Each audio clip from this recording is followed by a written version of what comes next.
In the previous video, we saw the footwork, the importance of the footwork, which constitutes more than 50% of how we play, how well we can play.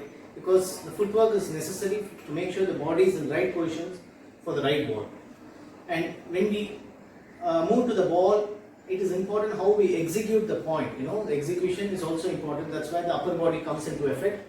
And I'm going to show you how we are going to make the forehand action as well as the backhand action.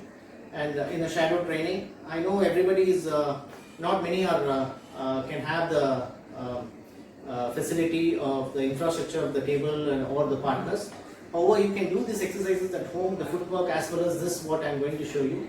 You can make use of a dining table or a teapot, whichever has a 4 to 5 feet length. And if you have a couple of balls, you can do this shadow training. So now, the beginning, I am going to show you how we use the upper body when we play the top spin. As I told you earlier, we should not make from the shoulder, we have to do it from the waist.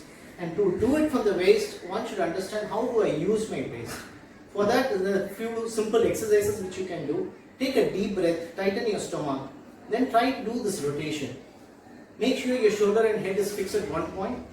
Take a tight breath, tighten your stomach so that your stomach or the shoulder is not moving, it's fixed, this is fixed, and still try to move it as much as you can, this rotation. And another thing, when you do it, slowly try to fold your arms so that you can judge when I turn, my right elbow is in front of my face, and when I turn, my left elbow is in front of my face. However, my shoulder is and the head is as much as possible, it's fixed in one point.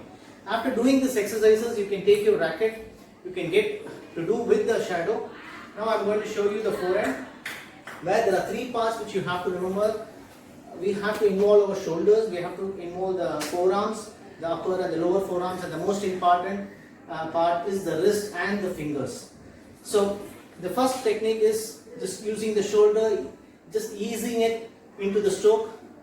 And when I finish, make sure it's on the left hand corner, on the left side of my temple when I have to play the forehand ball, and when I have to play the downline ball, it's on the right hand side of my temple. So I just do 1 to the forehand, 1 to the backhand, 1 to the forehand, 1 to the backhand. This is the simple stroke which we can start with, just to get used to it. As a warm up we can do that, and this we can slowly add some movement where we can go. When we finish here, try to make sure you shift your weight to the left leg and the body moving more towards the forehand side of the opponent, and when we go to the backhand, the body is moving more towards the backhand side of the opponent. So there's a small adjustment on my feet. My feet is moving and also my shoulder is moving. See, I told you earlier that once we ease out into the action, into the swing, once you're warmed up well enough, now we have to focus on different movements of our shoulder. One is the long movement, that is the open shoulder movement, which we use it normally when we are in mid distance or away from the table. That's when we can use, we have the time to use the full body and also the shoulder part. As and when we come closer to the table, we don't have enough time to swing our arms because the ball is going to be faster, the reaction time is going to be lesser, and we don't have enough space to use our full arm. So what we do is we reduce the arm swing from here to here. Maybe the elbow could be a little closer to the body, and use more of an elbow and the wrist. And the wrist, when you touch the ball, it has to be more of wrist. More of wrist, and the quick arm action will help you to hit the ball as well as come back to position for the next one. So again, we do this in combining with the footwork. We can do the same footwork which I did last time. Maybe one sequence you can play close to the table with very fast arm work, and one footwork you can go behind with the longer arm work. See, the use of forearm is very important to get a very fast movement and also the recovery part. By the time I hit, before the opponent reacts to the block or the counter toss, when I'm already back in position. This movement has to be very quick, and it has to be forward, and it has to be over and above the ball. I have to go over and above the ball and I come back. Why this forearm has to be a little closer is one of the major reasons. Is like I don't have enough time to react to it. The other thing is I have a lot of control to it. If I keep my forearm closer, it's easier for me to take a half long ball. It's easier for me to do a top spin on top spin close to the table, and also for me to recover. If I make a first spin and the block is faster, I can take it quick, and I gain a lot of time for the next balls to follow.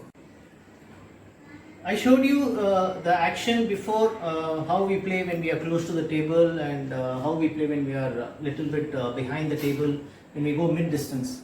And when we play the shot, what is most important is how well we contact the ball. See, contact the ball is the ultimate thing to get the optimum result to get the penetration when we make a top spin, or when we make a any attacking stroke which we need needs penetration. For that, the contact point of the ball to the racket is very important. When I say contact point, most of you make this mistake of just doing the action. So there is no specific impact being generated at the point of contact. But what is very important is something like this. The right impact is generated just an inch before we touch the ball. Assuming this is my hand, this is the ball, and this is my hand. This much force is enough. Rather than if I'm bringing it from here and still I'm touching it soft, it doesn't have any impact. So it's not about the swing. It's about how well we touch the ball, how quickly we touch the ball. It's a racket speed to the ball which determines the penetration, which determines the quality of the shot. So remember this, when you hit, just don't do the swing. Rather than along with the swing, try to generate the racket speed at the point of contact. I'm here, the ball is there, I'm coming here, I'm waiting. By the time I come here, this speed will accelerate. So you need to accelerate your action when you touch the ball. Okay, you can wait for the ball, you don't have to rush to anything. Either you have a short arm action or a long arm action. What is most important is how well you accelerate when you touch the ball. I told you about the acceleration, how important is the acceleration, which determines the quality of the shot. And the next part is going to be the contact point of the racket. Where should I contact? Now, how should I contact the ball? If I have to make a top spin, which is the ideal contact point for make a spin? When the contact point is above the center half of the racket, towards the upper half of the racket, there won't be any lot of grip involved in the racket, so you will not generate a lot of spin. So it's ideal to generate contact the point here somewhere in the middle towards the lower half of the racket, where you can generate maximum spin to the racket. You can hear the sound. So this is what you need to generate to get optimum spin to your spins, to your top spins, to your smashes and everything. So to do that, again I have to tell you the exact grip, or the correct grip, or the most preferred grip to do a top spin. We have different grips to do different strokes. To do a top spin, we should have a very comfortable, relaxed, but at the same time a firm grip, covering your racket. Thumb here, don't put too much pressure on your thumb, because when we apply too much pressure to the thumb, we lock our wrist. By locking our wrist, the forearms get stiff, then we end up playing only with the shoulder. So in a top spin, it's very important to use the shoulder, the forearms, the wrist, and as well as the fingers. How do we use the fingers? We can use the fingers only if there is some space. When we hold the racket, there is a one finger space between the racket and the grip. The grip should not be here, nor here. It should be exactly in between the forefinger and the thumb, and there should be a one finger distance. There should be a one finger distance, which helps us to give a rotation to the racket, at the same time give that friction to the ball. There is a movement in my hand. That is, my shoulders are relaxed. There is movement in the hand. At the same time, I'm holding the racket little firm. So it's neither too tight or not too loose. Relaxed is a good way to put it. At the same time, you can apply some pressure with your forefinger just to have better control to your toss spins. When you improve your control, you can keep your fingers also relaxed. So initially, I wouldn't advise it to be too relaxed. Keep it firm, but important thing is your neck and the shoulder should be relaxed, and your hand movement should be relaxed. But at the point of contact, you have to generate that speed, you have to generate the acceleration. Don't keep your grip too loose. If you keep your grip too loose, you might lose the balance of the racket in your hand. So keep your grip firm, but keep your shoulders relaxed. Go. Next, we see the impact point where we have to touch the ball, to get the penetration on the ball.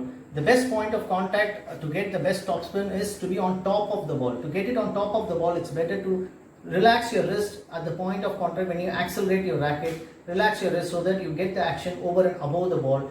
So the ball, you get a trajectory or the loop in the ball, and the length will be much better when you relax your wrist at the point of contact. When there is a push ball, obviously assuming the ball is going down, it will be a 45-degree action, not exactly on top because there's a lot of underspin. So you need to go down well with the ball. Whenever you go down, remember the racket should never be below the ball. You might go down, but the contact point should always be above the ball. And try to keep your racket at all times, whether it's a high ball, it's a low ball, at all times try to keep your racket on top of the ball. So these are the important things which you remember when you get before the shadow. Now I'm going to show some shadow, and before I show you the shadow, I have created a space of 9 feet, assuming I'm playing in a table of 9 feet and I'm going 2 feet behind, so approximately 11 feet I'm making a topspin. And I place some pillows, small pillows as the target hitting, which I'm going to show you. Like I can drop the ball, don't drop it too high, you drop it, the ideal height to drop the ball is in the net height probably 6 inches. Just keep it 6 inches and you take your position. First thing is to take your position and go down, your head down, then you try to hit the ball. Then try to hit the ball. When you do this, you don't have to rush. It's important we play the proper way. There is no rush, there is no speed. You get into position, drop the ball down, head closer, try to touch the ball on top of it, then hit. My target is to hit the pillows. I missed this time, but this time I got it.